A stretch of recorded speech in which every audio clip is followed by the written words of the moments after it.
ఇది ఆషాఢ మాసం, ఉత్తరాయణం పూర్తవుతోంది. ఇంకా కొద్దిలో మనం దక్షిణాయనంలోకి ప్రవేశిస్తాం. దక్షిణాయనం అంతా కూడా అనుష్ఠానానికి సంబంధించినటువంటి కాలం.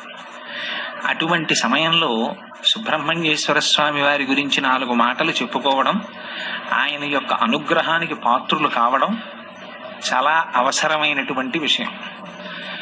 సుబ్రహ్మణ్య తత్వం చాలా ఆశ్చర్యకరమైన తత్వం. ఎందుచేత అంటే మీకు మిగిలినటువంటి దేవతామూర్తులను పిలిచేటప్పుడు స్వామి అనేటటువంటి పదాన్ని అందరు మూర్తులకు ప్రత్యేకించి కలిపి మాట్లాడరు. కానీ మాట్లాడడం దోషం కాదు. రామస్వామి అనం, సాధారణంగా రామచంద్రమూర్తి అంటాం.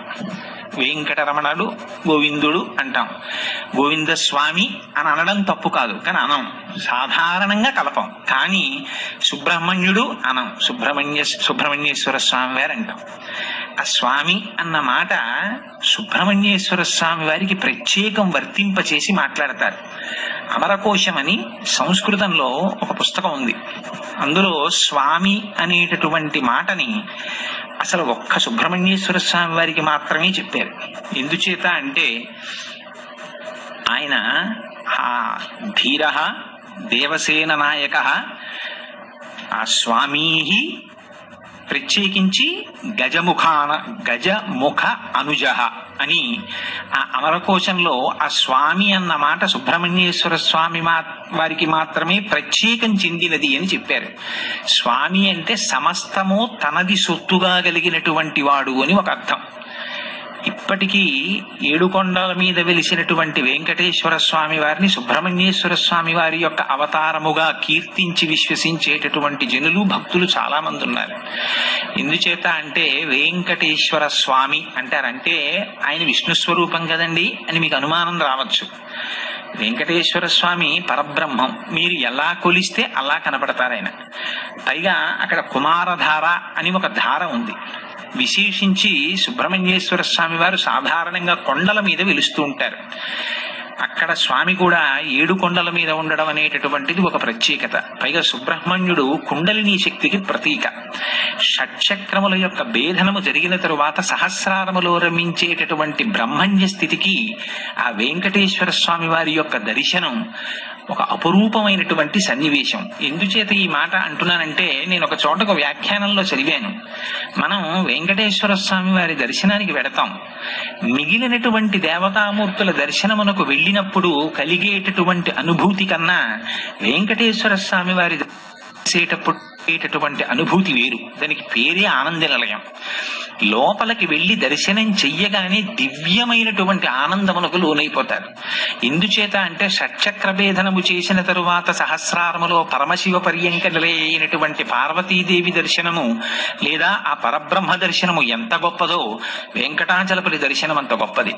అందుకని ఆ సుబ్రహ్మణ్యేశ్వర స్వామి వారి దర్శనమే వెంకటేశ్వర దర్శనముగా కీర్తించి పిలిచేవాళ్ళు ఉన్నారు. ఆయనకి కుమార అని పేరు. కుమారాయే బాల, అందుకని బాలాజీ అంటే కుమారస్వామి అని పిలిచేటటువంటి వాళ్ళు, కుమారస్వామిగా ఆరాధించేటటువంటి వాళ్ళు అనేక మంది భక్తులు ఉన్నారు. అయితే సుబ్రహ్మణ్యేశ్వర స్వామి వారి అవతారం చాలా ఆశ్చర్యకరమైనటువంటి అవతారం.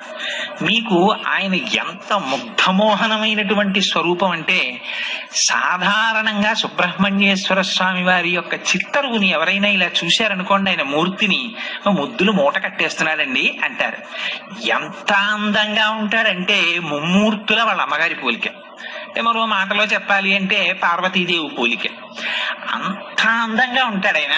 మహానుభావుడు ఆ విభూతి రేఖలు పెట్టుకుని, ఆ కుంకుమ పెట్టుకుని, ఆ చేతిలో శక్తి శూలాన్ని పట్టుకుని నిలబడితే ఆ వల్లీ దేవసేన సహిత సుబ్రహ్మణ్యేశ్వర స్వామి వారి దర్శనము చేసినంత మాత్రం చేత మనస్సు లయమైపోతుంది. అయితే అనేకమైనటువంటి దేవతాంశములు జన్మించాయి. కానీ వీటికి లేనటువంటి చిత్రం అంతా సుబ్రహ్మణ్యేశ్వర స్వామి వారి అవతారం దగ్గర వచ్చింది. ఎందుచేత అంటే మీరు ఏ గ్రంథం తీసుకోండి, పవిత్ర గ్రంథం శ్రీమద్ రామాయణం తీసుకోండి, బాలకాండలో సుబ్రహ్మణ్యేశ్వర స్వామి వారి అవతారం చెప్తారు. భారతం తీసుకోండి, సుబ్రహ్మణ్యేశ్వర స్వామి వారి గురించి చెప్తారు. వామన పురాణం తీసుకోండి, సుబ్రహ్మణ్యేశ్వర స్వామి వారి గురించి చెప్తారు. స్కాంద పురాణం కేవలం సుబ్రహ్మణ్యేశ్వర స్వామి వారి పేరు మీద వచ్చింది. అది పురాణాలన్నింటిలోకి పెద్ద పురాణం. మీరు కుమార సంభవం కాళిదాస కృతం. ఎవరైనా సుబ్రహ్మణ్యేశ్వర స్వామి వారి గురించి చెప్తారు. ఇంకా చిత్రం ఏమిటంటే అసలు శ్రీమద్ రామాయణాన్ని రచించినటువంటి వాల్మీకి మహర్షికి ఒక గొప్ప అలవాటు. ఆయన ఏ సర్గకి ఫలశ్రుతి చెప్పారు. ఈ సర్గ జరిగితే ఇదిగో ఇది వస్తుంది అని ఎక్కడా ఉండదు. మీకు అంత శక్తివంతమైన సుందరకాండకి ఫలశ్రుతి చెప్పలా వాల్మీకి మహర్షి. ఏ సర్గకైనా అందులో సీతాదేవి దర్శనం జరిగినటువంటి సర్గ పరమపావనమైనటువంటి సర్గ. అలాగే జయమంత్రం చెప్పినటువంటి సర్గ పరమపావనమైన సర్గ. మరి ఆ సర్గలలో వేటికైనా ఫలశ్రుతి చెప్పారా వాల్మీకి మహర్షి? ఇవి జరిగితే ఇదిగో ఇది జరుగుతుంది అని ఎక్కడ చెప్పరు వాల్మీకి. అంతటి వాల్మీకి బాలకాండలో సుబ్రహ్మణ్యేశ్వర స్వామి వారి అవతార ఘట్టం దగ్గరికి వచ్చేటప్పటికే ఫలశ్రుతి చెప్పారు. గంగావతరణానికి ఫలశ్రుతి చెప్పారు. కొన్ని సర్గలకి మాత్రమే వేళ్ల మీద లెక్క పెట్టచ్చు, వాటికే చెప్పారు ఫలశ్రుతి. అలా ఫలశ్రుతి చెప్పబడినటువంటి పరమపావనమైనటువంటి గాథ సుబ్రహ్మణ్యేశ్వర స్వామి వారి అవతారం. అయితే అసలు ఆ అవతారం రావలసిన అవసరం ఏమిటి, ఎందుకు వచ్చింది అంటే దానికి కొంచెం శివమహాపురాణంలో ప్రవేశించవలసిన అవసరం ఉంటుంది. ఎందుచేత అంటే నేను ఇందాక మీకు మనవి చేసినట్టు అనేకమైనటువంటి గ్రంథాల్లో కుమార సంభవం గురించి సుబ్రహ్మణ్యేశ్వర స్వామి వారి యొక్క అవతార విశేషాలని గురించి వర్ణన చేశారు. కొద్ది కొద్దిగా మార్పులు ఉంటాయి. అయితే విశేషించి రామాయణం బాలకాండలో చెప్పబడినటువంటి కుమార సంభవం సుబ్రహ్మణ్యేశ్వర స్వామి వారి అవతారం గురించి పూర్వకాలంలో ఒక అలవాటు ఉండేది. గర్భిణీ స్త్రీలు, అందులో అడ్వాన్స్డ్ స్టేజ్ ఆఫ్ ప్రెగ్నెన్సీ అంటాను చూసారా, ఒక 5 నెలలు దాటిపోయినటువంటి స్త్రీలు ప్రత్యేకం చెప్పించుకు వినేవారు ఈ 36, 37 సర్గాల్ని. ఎందుకని అంటే అది విన్నట్టయితే దీర్ఘాయుష్మంతుడు, వీర్యవంతుడు, తేజోవంతుడు అయినటువంటి కుమారుడు జన్మిస్తాడని ఫలశ్రుతి. దీర్ఘాయుష్మంతుడు లభిస్తాడు, పుత్రపౌత్రాభివృద్ధి కలుగుతుంది, స్కందలోకాన్ని పొందుతారు అని చెప్పారు. అందుకని ప్రత్యేకం చెప్పించుకునేవారు 36, 37 సర్గలకి వివరణ. అయితే అసలు సుబ్రహ్మణ్యేశ్వర స్వామి వారి అవతారం రావడానికి కావలసినటువంటి కారణాలని వాల్మీకి రామాయణంలో విశేషంగా వర్ణించలేదు.